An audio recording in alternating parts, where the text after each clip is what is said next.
freeze!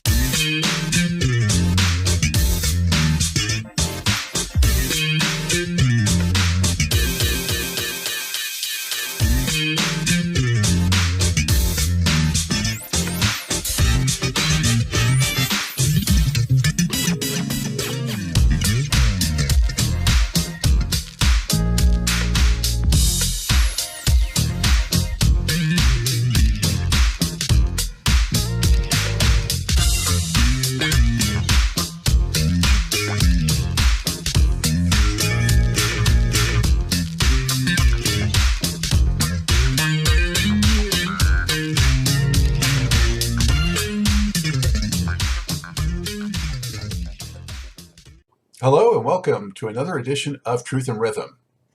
Brought to you by FunkNStuff.net, this is the interview show that gets deep in the pocket with contemporary music's foremost masters of the groove. I am your host, Scott Dr. GX Goldfine, musicologist, creative arts journalist, and multimedia pro. Whether you're watching the video version of this show or the audio-only podcast version, I thank you so much for your continued interest and support in this show. If you enjoy this programming, there are several ways to help support Truth and Rhythm, as well as contribute to further enhancements and expansion, plus get some sweet perks and rewards in the process. First, subscribe to the Funk and Stuff channel on YouTube, which is where Truth and Rhythm lives, and be an advocate by spreading the word among fellow funk, jazz, and R&B music lovers. Second, join Truth and Rhythm's new membership program through Patreon, which features 3 tiers for truth believers, truth seekers, and truth crusaders. You can also submit a direct donation to the cause anytime at FunkNStuff.net. At that site, which is loaded with awesome content, you can also purchase the book Everything's on the One, The First Guide of Funk.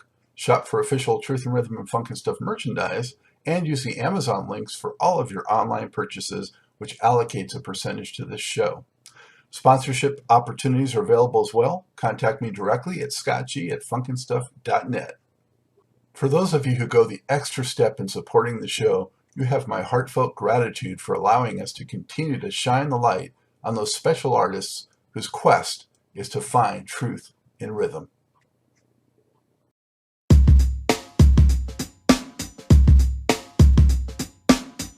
Hey, before we get started with today's show, I just want to draw your attention to new merchandise. Funk and Stuff and Truth and Rhythm designs are in, and they look pretty darn cool. So show your support, help support the program, and show off some stylish merchandise and apparel. Only at the Funk and Stuff store.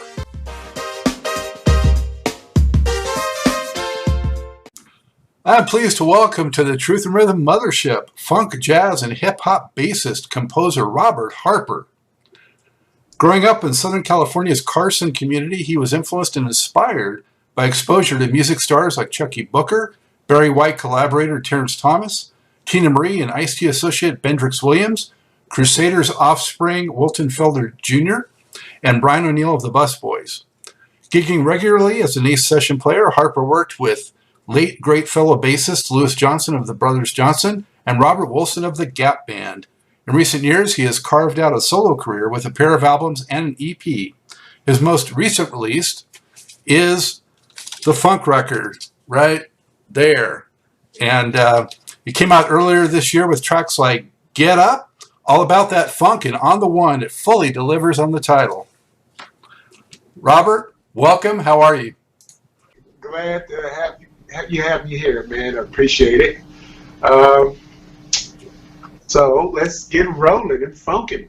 Yeah, absolutely. Where are you coming to us from today? I'm out of the beautiful state of Maryland, man. I finally left California, and I'm an animal lover, and I love the trees and the greenery. But the music scene is popping out here, so I'm really settled and doing the thing out here. Well, of course, great history of funk in Maryland, too, you know? Yeah. Since I found out, since I've been here. And the players just welcome me with open arms. David Dyson, Gary Granger from Pockets. Mm-hmm. You know, they all just so cool, man. That's great. And going back even, way back, like some of the P-Funk guys, there was a whole contingency that kind of came out of the Baltimore area. Oh, yeah. You have, what's the guy? P-Funk got bass player. Skeet, Rodney Skeet Curtis. Pete Curtis. Yeah. Yeah. We haven't really kicked back together yet, but he's not. He's like 30 minutes from me, you know what I mean? In Baltimore. Yeah. And, I will begin with the drummer soon, the P-Funk drummer. Dennis Chambers? No, the one that's playing with him now. Oh, yeah, Benzel. Yeah, Benzel, yeah. And you got a Garrett Scheider right out here, a hard beat away, so you probably see us doing something in the future. Yeah, him and his mom's out here, so yeah, you do your homework, you know this stuff, man. Yeah, well, a lot of those guys have been on the show, too, so yeah, it's all good. Right. Well, glad to have you, I want to first find out how you got into music and the bass specifically. I was always into it. Before the bass, I was just always drawn to the stereo that was at my house growing up. You heard a lot of those stories. I was always attentive to what was going on. Like even when I was 2 and 3, when my mother and stepfather used to have these little get-togethers and drink their Coke 45 and play dominoes and stuff. It'd be like about 7, 8 people, a little small group, you know. They would do that like periodic, like maybe twice a month or something on the weekends, because both of them worked, real hard. And all the kids, I was the oldest. Go to your rooms, right? But I'm always peeking out and listening, and then finally when I'm locked down in the room, I would crack my door just to hear the music that was playing. I just didn't like to be in a room closed up, complete silence. My brother and sister, they were the younger, so they didn't know what was going on, but I had to have at least that music while I was laying down. And that music got to me, man. That was way back. That was like, we're talking about Dionne Warwick, Burt Bacharach, and then Joe Tex. That's when I started hearing funk and stuff, you know what I mean? And I was taking out all that stuff into there. You very young. I started dancing and stuff and becoming a great dancer in elementary school. Here I am, 10 years old? 7, 9, I forgot. But I was young, starting out, mimicking the Jacksons. Everybody did that, and just watching everybody on Soul Train, you know what I mean? I watched that show religiously. I went to church with Soul Train every week, you know what I mean? Oh, yeah. I would just watch the bands up there and study them and just dream, daydream about being up there.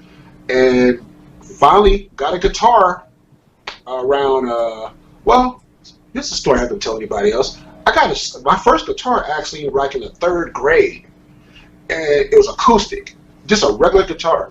And my sister busted it up with a jump rope. I don't know what she was doing, but she busted the dog. Sisters.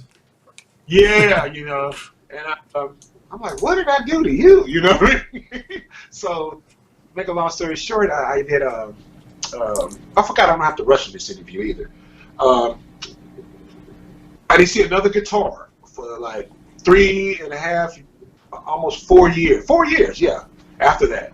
But I kept the dancing up, and I started winning the contests at the talent shows at school. So, that had me just continuing to just keep singing. And I was a singer and just a dancer back then. And the bass, I wanted to get a guitar at first. I went to a music store out there in Hollywood with my grandmother, who was really the one behind all the music. My mother was a business lady. She didn't have time for that. Take $20, get out of my face, kid, So I had my real connection with my grandmother. And she's the one who used to take me, like she used to clean houses of the Jacksons and who are these people? Natalie Cole and that was a while back. I can't think of all the other people. And she would actually take me to these big mansions out there in California. And I would just sit down while she's doing her thing. And kind of creepy going to those big houses when you're young too, because they big and hallways and stuff. I'm thinking like something gonna jump out on me. Like The Shining, yeah. But back to the music. So she took to a music store that's no longer around called. You probably know this. You from California, right? Yeah. Was it something on Vine? No, not that store. Was it that one? I forgot the name of that store. It was a big one right there, Sunset and Vine. I can never get that name right. But went in there and they gave me a little Tito guitar, and I held that up and played it, messed around. And then he said, "This is a bass guitar." Now, this is the first time I heard somebody even say that bass guitar. And he brought it out. Guitar Center? No. No. It's even there no more. It's a big old store. You know where Motown Records is at? Used to be on that corner right there? Yeah, I used to work near there, yeah. It was right across from there. Okay. A big store. This is back in the 70s, you know what I'm saying? I think it probably closed up around 83, somewhere around there. But it was the biggest store out there. And it might have been Stein Vine, and they just moved down to that little store. You know what I mean? Because I don't know. I just don't know the name. I was so little, you know what I mean? I was only like, what, 6th grade or something? But anyway, so when I got that 4-string bass in my hands, I said this on an interview before. I said 4 strings seem like they're easier to play than 6 little ones. So that's what made me decide that bass started locking into my brain. Now, I've heard bass all the time. I told you listening to those records. But actually getting the instrument was the decision. I saw 6 little strings and 4 big ones. And I said, the 4 big ones are like they easy to play.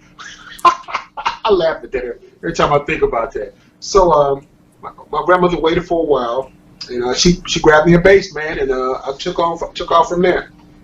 So you were roughly 6th grade when you first got a bass?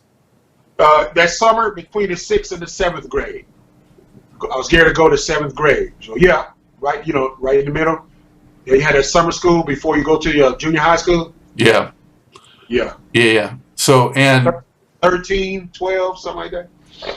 And did you, how soon did you gravitate toward like funk, Oh, that was immediately. The first song I learned was Skin Tight. And I haven't even took a lesson yet, I didn't start lessons right away until about, I guess my parents wanted to see was I serious with it. So they kept seeing me fool around with it after about 3 months. But then 3 months prior, before I started lessons, private lessons, going to the music store, taking lessons, I used to just emulate, you know what? I wasn't even playing records. I was just playing. I had a little Sears Robux amp. My stepfather bought me with a little, it looks nice, but it had a little 5-inch Radio Shack speaker in it. Remember with the terry cloth on front? Yeah, I'm sure I can imagine it rattling while you're playing. Yeah. I got 1 switch, a red light, and 2 knobs, tone and volume. But it was the stuff. I was excited. And I sometimes, I played outside a lot with the fellas on the streets. I lived in a nice suburban area that was it's called Carson, California. And they got a lot of streets where there's a lot of traffic, so we can play touch football right on the street, and bicycles and skateboards right there. We didn't have to go to a park unless we really wanted to. So most of the time I spent outside, but when we had those rainy days or everybody just happened to be gone somewhere, I grabbed the bass and I was playing one day. This was a kind of cloudy, rainy day, and I was in the house and I was just moving around. Don't know what I was playing. I was playing with these 2 thumbs. This thumb was for my fretting hand, and this thumb was my picking. Can you imagine that? Yeah, it's tough to fret like that. That's how I started, and I call it, what they call it when you noodling on the bass. Yeah. And it was like, wow, this clouds open. I heard something. Something said, dun, dun, dun. And I said, wait a minute. I just froze in my tracks. I said, I heard that before. And I was noodling. I wasn't trying to play nobody's songs. You get me? And then I went back and I said, wait, that's Skin Tight. So I went back and got that part right. And then I figured out the other part. Dun, dun, dun, dun, dun, dun, dun, dun, dun, dun, dun, dun, dun, dun. Boy. I played that baby 3 hours till I fried that little amp. True story. Wow, Skin Tight was actually the first album I ever bought on my own in a store. Oh, wow. Okay. We got some related stuff there. Yeah, so, that's why Ohio Players were my first favorite group, for sure. Okay. Yeah. Yeah. So, as you like became into your teens, and got a little older, were you playing in bands, and what type of bands were you playing in? We had all we. I was lucky, blessed, I would say, to have living out there where bands were everywhere. We could just get on our bike or walk, and we knew what band was where playing in what garage, all in my community. You know what I mean? I got I name a little bit of that stuff on my website, but people that you see out there, it's like, oh wow, like I said, Chucky Booker. Remember I told you he lived actually in another city nearby in San Pedro, but he would come over there. His parents would drop him off. Who's these other cats? Bendrix. I mentioned him earlier. His real name is Benny, but he's so deep into Hendrix, he just changed his name legally. You know what I mean? And he was the one who was like, what they call that, when you're just like ahead of the game. I'm lost for words today.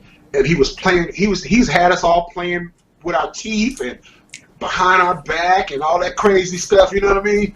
And he lived in Inglewood, where Tina Marie lived. Where Tina Marie would eventually live. He actually lived there before her. That's how he met her. But everybody was coming to Carson. He had an auntie in Carson, so he would come and spend the weekend with over his auntie's house because he knew all these musicians was out here. You get me? And it was just a real fun thing. And so and then we had a great city council and all that stuff.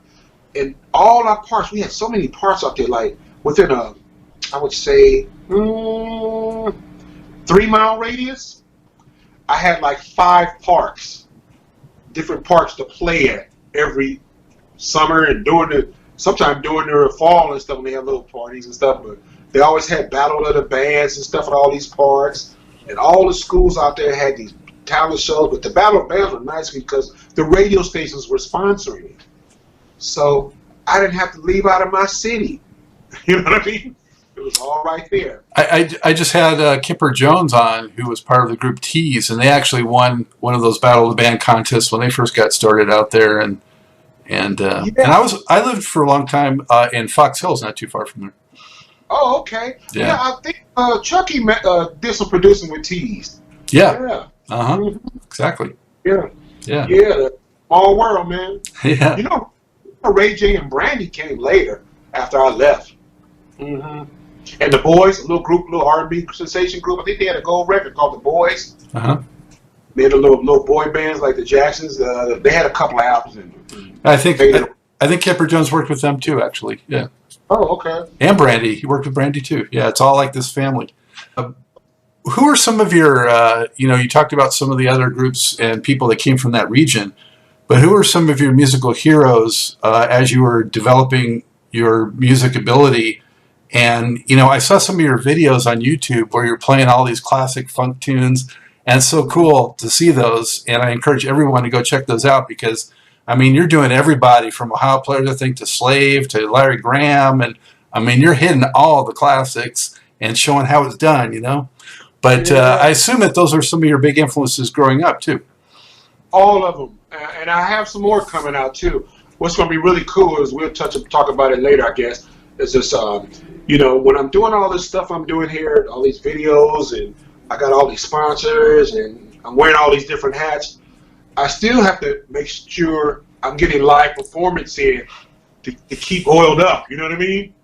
There's nothing like, going out playing live. I just can't get that sitting in here chopping it up all day. So I have plenty to pick from out here, and I got with a little R&B funky outfit called True Soul.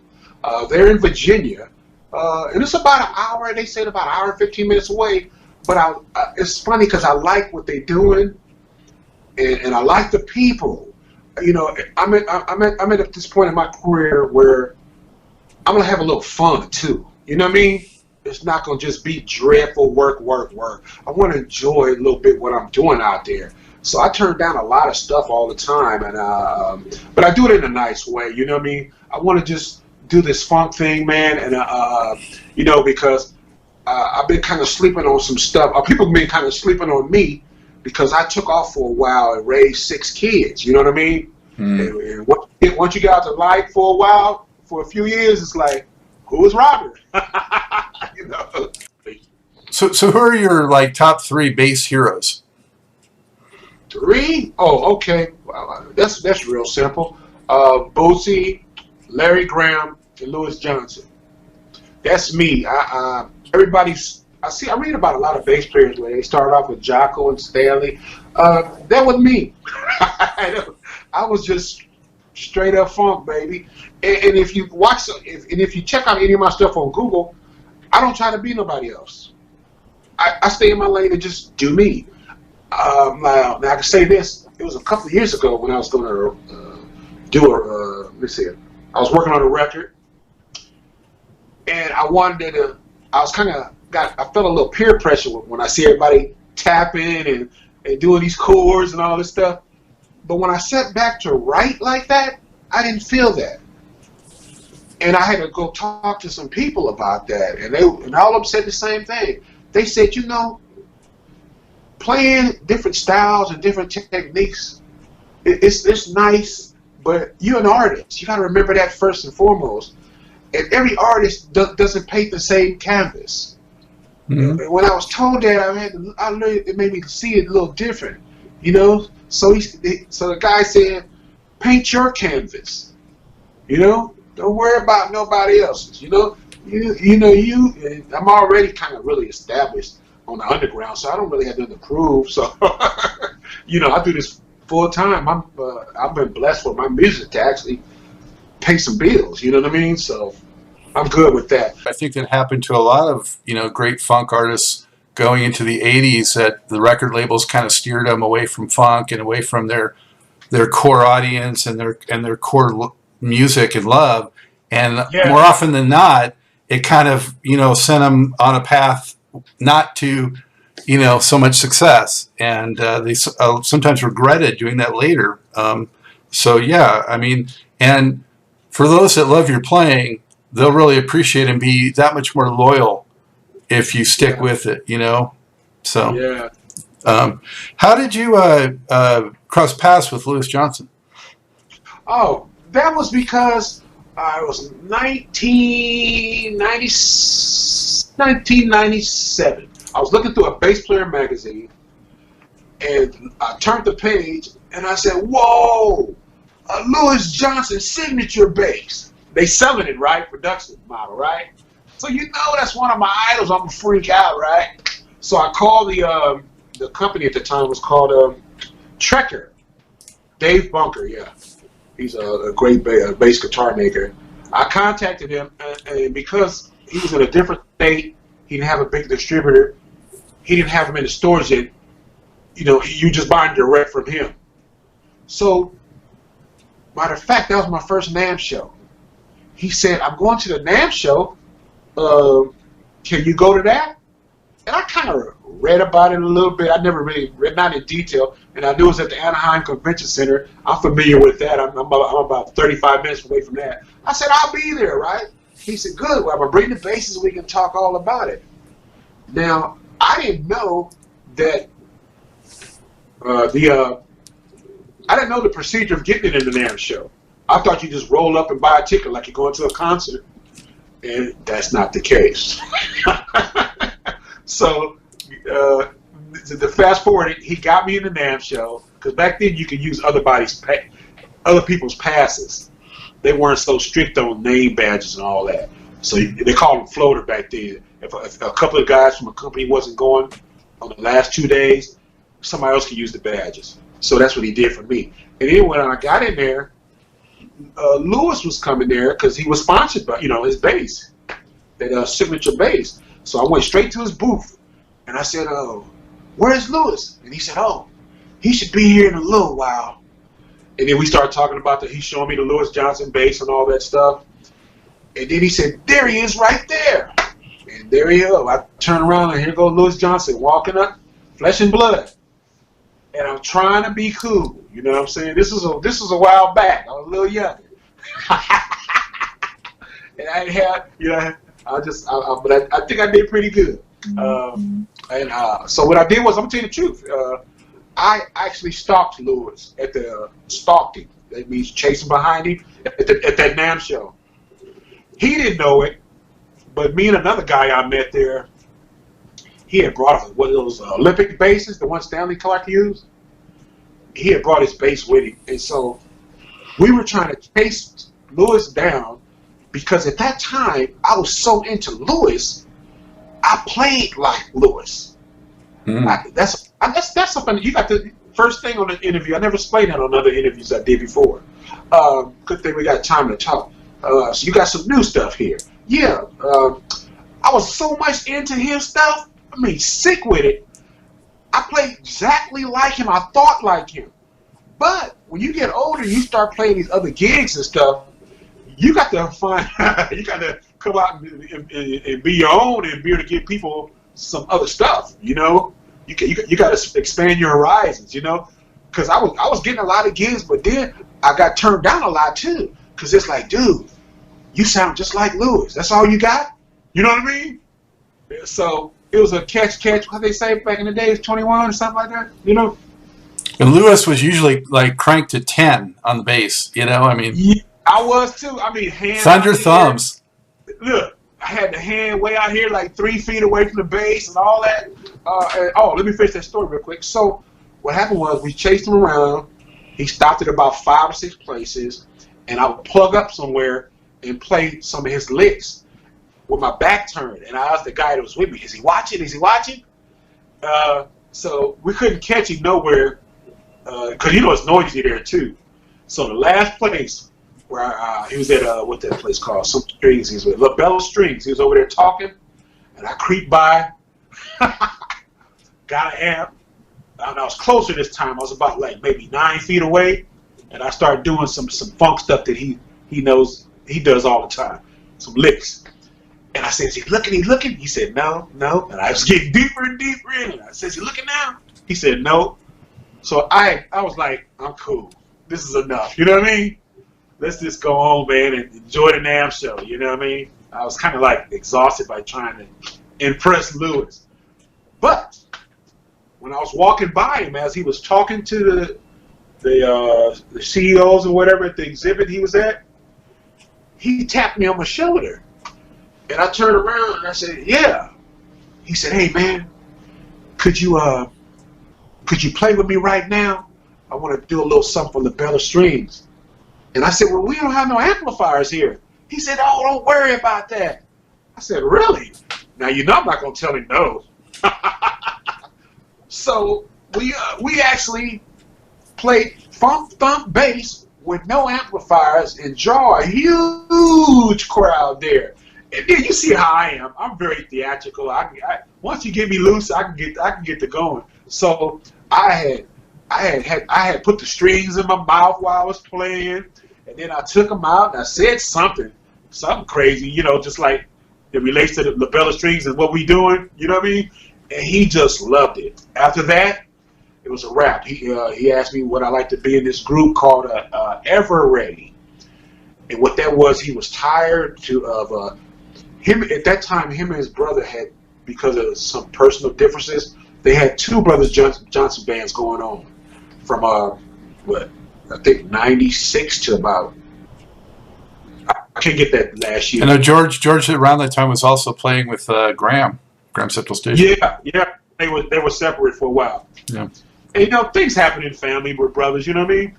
It was just good. They united later. They had to go through what they went through, you know. So I was playing with Lewis, and that was a trip because what Lewis was tired of is he get the calls, you know, the big gigs, 10,000 and stuff and up.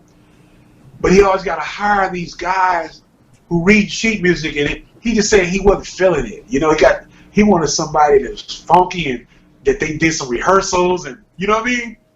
He wanted a little ever ready band, ready to go. You know what I mean? That he was familiar with. So I said, "Hey man, I'm there. Whatever you need, just give me a call." I exchanged my stuff with him, and about it wasn't even like barely 2 weeks after the NAMM show was over, he gave me a call, man, and we started hooking up in North Hollywood. That's where it's called North Hollywood. What's the name of it? North Hollywood Recording Studio, something like that. And he was showing me what they call that. It was rough for me back in them days. Ain't We Funkin' Now? Yeah. I was having some problems back in the days with that one. but he was showing me he was breaking it down to me and all the songs. And you know what got me is he can actually play a good rhythm guitar. You know, I mean, he can play those songs, them hit songs you hear. He know how to play them just like that on the guitar too. So that was kind of a shocker for me. I didn't know that. But if you look on the album credits, he does get credit for guitar on there too. You ever checked them out? You ever checked them out, Scott? I didn't notice the guitar part. No. Yeah, some of those albums, like the first 1 or 2 albums, he is on there as a guitar player on some of them songs too. Interesting. But yeah, very interesting. And so that started that, man. And then I got a couple of Louis Johnson basses made. One was stolen. The other one, I just didn't really like what was going on with the it had a thing called a floating neck, but it was dampening my pops and plucks, and me and the maker just couldn't reach no agreement on that. So you know, it is what it is. How long did you keep in touch with him? With Louis? Oh, I kept in touch with Louis for years. Let me see. Because, you know, I didn't move out here until like 6 years ago. Louis, he started getting back with the brothers, with his brother, George. I lost contact with him then. Then he had another group on the side. I would say it wasn't super long, because I was like busy. 4 years, about 4 years. Because such a shame we lost him so young, you know, not too long ago. But I just to honor if it was 5 minutes to be around the people that really set my life into motion. People don't understand about this music thing, you know. When you, I'm supposed to speak for myself, and a lot of people can attain to this. It's when we're growing up and we're trying to look for this direction, who we are as a man. All that stuff plays part, especially if you don't have no father at home. I was lucky to have a stepfather who helped me out to about 14. Well, I think Quincy Jones did some of that for Louis and George. Yeah, you know, and so our idols are really bigger than we actually tell you guys. Y'all think it's just the playing and the copying, but they were actually your big brother when you didn't have a big brother there, your pops when you didn't have a pops. You know what I mean? Because we sat in the house and that music actually kept us probably from doing some crazy stuff. You know what I'm saying? It kept us in the house playing these basses, and it kept us kind of grounded. You know what I'm trying to say? Yeah, no doubt. Yeah. I was going to bring up Ain't We Funkin' Now. I was going to ask you what were your 1 or 2 favorite Louis parts, and I figured for me, I was thinking that one and Mr. Cool. Oh man, you beat me to it. I was just say that. I want to do a Mr. Cool, but I want to, I got to find me a real cool drummer who's not going to give me no attitude. I'm doing so much now. When I do these videos and this stuff and I'm paying for all this, I'm the boss. I can listen to your opinion, but dude, when I'm so serious about my funk, well, if I say something ain't right, it's not right, fix it, man. Don't give me no lip. So, let me see, what is this? This is January, February, March. Yeah, I'm gonna guarantee you, I'll put myself on the spot. I'm gonna kick out Mr. Cool bass and drum video before this year's over with. All right, cool. Look for that, man. I'll hold you to that. I got all the way to December now. Hey, so how did you meet or cross paths with Robert Wilson? Back in them days, I don't want to start beating up the police either, but let me try to say it like this. You get stopped for anything. You know what I mean? Absolutely. Just minor stuff, you know what I mean? Go to jail for it too. And make a long story short, I had some open containers in the car. I didn't know my friends was back there. Did I know or not? I don't want to start lying. I probably knew. But they were in the back of my car with the open containers. And something else was a nickel bag of weed under the passenger seat. And this is the deal. they kind of fixed it now. Well, no, it's back to it now because of the COVID thing. If you go to jail for anything minor on a Friday night after 12 a.m., you're stuck in there until Monday, unless you want to pay $5 or $6 grand to get out. You know what I mean? So I said, God dang it, y'all taking me down for this, man? I took the rap for all that. You know what I mean? They drove the car home. I went in, and I guess it was meant to be, because I saw Robert Wilson in there. Ain't that something? So I didn't know him at the time, but I knew his face. And when you're not a criminal, let me stop. They don't put you in like with killers and bars and all this stuff that you see on TV. They put you in little nice dorms and stuff, and they let you be a trustee if you're going to be there for a minute, and you serve the food, and the criminals be trying to punk you and all that, Scared straight. Yes, when I came in, I saw him as a trustee. They wear a brown color, and I said, that look like Robert Wilson. But I'm not going to speak out of line in the county jail, because I heard a lot of horrible stories in there, The best thing to do is look forward and keep your mouth closed. But in this story, a little younger guy behind me, young guys just say whatever they want. He said, what's his name? I said, Robert Wilson. He said, Robert. And he turned around, and I said, that's him. Speed that story up. We winded up crossing paths at the doctor. I had to see a doctor, and he was working around there. And we swapped numbers after I told him a few people I meet and everything. And he actually gave me a real phone number. It wasn't bogus.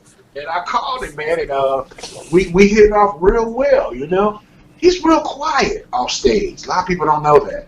It kind of threw me off to see him jumping around with all them funk songs and stuff. But he's quiet. Charlie is like really the one that's out there. Yeah. And I don't know about the other brother. I never met him. But Robert was real cool. And it took a while to. Well, it didn't take that long. It took about 3 to 4 weeks of me just communicating back and forth with him about who I was and what I'm doing, for him to finally feel comfortable with me, you know what I mean? And the only thing I feel bad about that is me and Robert was working on something at the same time he was working with Dwayne Tisdale before he passed. I don't have no rights to none of that stuff. I think we did we did 2 songs. We didn't finish it, but they can still finish it. But I don't have no rights how to get that stuff or nothing. And all I got is good memories of just going in the studio with him, man. We played in a couple of churches. That was cool. He's a good drummer. And they come, him and Charlie come from a church background. Makes sense. So we were somewhere, where we at? Pleasant Valley, California. And they got a big church out there. And we were supposed to go to visit a musician or something he knew out there, right? But when you step through the door, people kind of know you or they've been talking about you. So I had a little stuff going on, not as much as him, but they was like, that's Robert Harper and Robert Wilson. They be doing the thing. They kind of pumped us up when we got there. And so they put us on blast and wanted us to get on stage. Now, I'm not a gospel musician. But I was kind of like skeptical. I also wanted to sit down and watch the sermon, you know what I mean? And Robert he pushed me in there. He's like, what did he tell me? He said something crazy. He told me I can't remember. And whatever he said, it kind of ticked me off. And I said, okay, man, it's that serious. Let's go. So I got on the bass. He said, I'll play drums, man. You just play bass. And so he kind of like pumped me and get me up there. And that was it. That's the only time we played on stage at that church. Well, hey, to me, if you do church music right, it's funky. So. Oh, I ain't saying it's not. Yeah. I'm just saying I was scared of the unknown. You know what I mean? Mm-hmm. I was like, I see so many of these guys doing their bass runs and stuff. I was like, man, I don't know none of that. I mean, now don't get me wrong, I do know it, but I never used it in that format. You get me? Because when I see them doing that, you know, Right. I don't have my face plugged up. A little outside your comfort zone.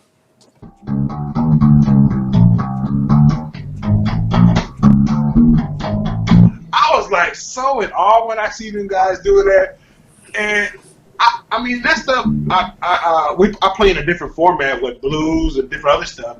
It just wasn't known. Just wasn't really. I never really studied it that much when it comes to the church. So I was a little nervous. You know what I mean? But you know, like one thing about music. Let me make sure I turn this off. It's a bunch of experiences, man. Hey, so I want to talk about some of the music you've put out. Unless there's any final words you want to add on Robert Wilson, are we good? Oh, just God bless him and his daughter, man. Great guy, man. I just wish he could have seen more. He had more in store. He was just getting stretched out into his own as a soloist. And he was going to start doing stuff that a lot of people didn't know he could do. Very talented bass player. Besides just playing a groove, you know, and you can hear a little bit of it if you pick up. I forgot the name of that album. Him and Wade and Tisdale. Last time they played together, they got a couple tunes out. I don't remember the song right now, but he was, man. It was just that. But you know, I appreciate the. I got a lot of head knowledge from them guys, even though I didn't get to tour with them like we was all planning to do. Just the being in the presence and getting ready and getting acknowledged. Like I knew so many songs back in the days when me and Robert used to jam. We used to have these jam sessions. He was astonished. He was like, "How do you know so many songs?" And I just say, "Man, I just love funk bass. Every time I hear something, I learn it." You know, I mean, man, he was impressed by that. And Lewis, of course, knew. He heard me when I at the NAMM show. He didn't have to even look, but he could tell that I've been studying him. And just to be around them guys and Bootsy Collins, me and Bootsy, we even do stuff like I gave endorsements, all kind of stuff. You know what I mean? I've really been being more vocal with Bootsy lately. I don't want to take I don't want to waste the time like I did with those two. You know, I was so busy doing other stuff. I really could have spent more time with my idols, man. You know what I mean? So. I kind of get on Bootsy's nerves a little bit more. Well, so did you meet Bootsy at NAMM too, or how'd you meet him? The first time, personally, let me see. First time, yeah. But before that, I actually was introduced. Me and Bootsy go back in the MySpace days. That's when I actually got to know Bootsy. We didn't know each other, like physically, meet each other, but back in them days, this was before Facebook and all that, and everybody wasn't known it like that. We used to talk on MySpace every day like it was a telephone. You know what I mean? Mm. And that's how we really got to know each other. And back in them days, it was like 19. Wasn't that long ago. It was like, what, 19? Let me see. MySpace, 2000. What's this? I think it was like 2008, 7, like that. Somewhere around there. And that's when I offered him 3 of my endorsements. You know, he was still in retirement at the time. He didn't come out to 2011 or 12 out of retirement. So maybe that's why we had a lot of time to talk a lot, you know. And I just did it with nothing. When I hooked him up with his endorsements, it wasn't because I was looking for something in return. He's just my boy. Him, Louis Johnson, Larry Graham. You know what I'm saying? I got a whole bunch more now, but them 3, they shaped and molded me, man. You know, to a point. Then of course Cordell Mawson. Oh man, Parliament Live. That's where I got my timing at. I'm known for, all bases are known for different things when it comes to getting hired behind the scenes. Like they'll call and say, "Who's this Robert Harper guy? Who's Victor? Oh, Victor can play fast and do all this. Who's Marcus? Oh, he got this." But when they call me, what I've been known for is the locked-in groove I keep and my timing.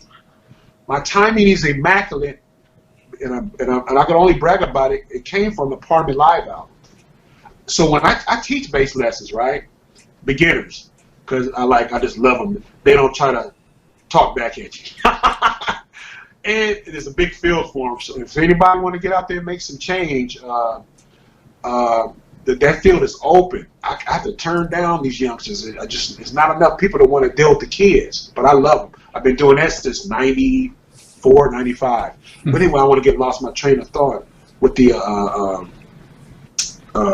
see, I lost my train of thought. You're talking about P-Funk Live and Boogie on that record. Right, there you go. So when I do it to beginners is when they just like all over the place, that album goes along with the music book that I give them. I say, listen to this. I don't want you to try to play it. I just want you to listen. Because you know what makes the timing? Boom, boom, boom, boom, boom, boom. Almost every song was on the one like that. Bigfoot on drums, yeah. And what happened was, I didn't know at the time, but I'll listen to that song religiously so much that metronome bass drum locked in my head. So when I'm playing with anybody, I got an automatic kick drum in my head. Boom, boom, boom. And I just lock it down, and I get a lot of work like that. You know? Great. Yeah, you don't need a click track if you can do that. No. Did you ever meet Larry Graham? Oh, yeah. Hey, let me holler this out on here. Maybe I can find somebody. Larry Graham was 2013, I'm pretty sure, in Los Angeles at SRS Studios at the Bass Player Live. Remember that? Yeah. You ever go to? I haven't been, no, but yeah.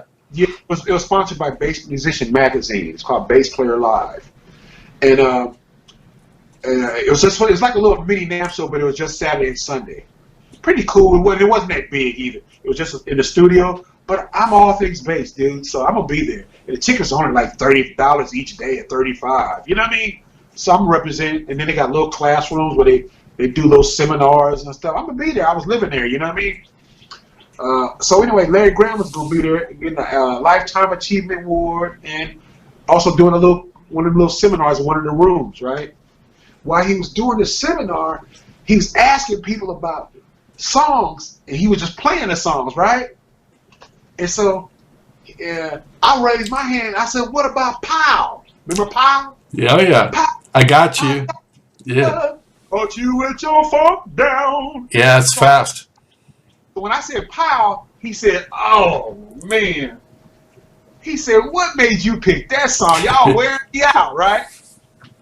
And I just smiled. I said, "Mister, because that's the first song I ever learned of from you, period."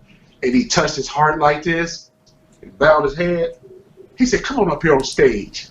So this is the part I want to introduce out here. It's a lost video missing where I get up there and I'm jamming air bass with Larry Graham while he's playing Pow. I need that video, somebody.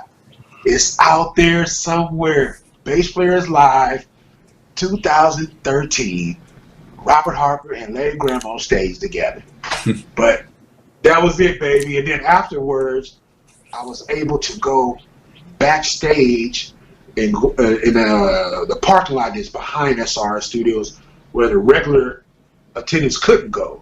They let me slide back there, and we took some photos. Probably one of the photos you've probably seen. I took a photo with this crazy yellow and black shirt on.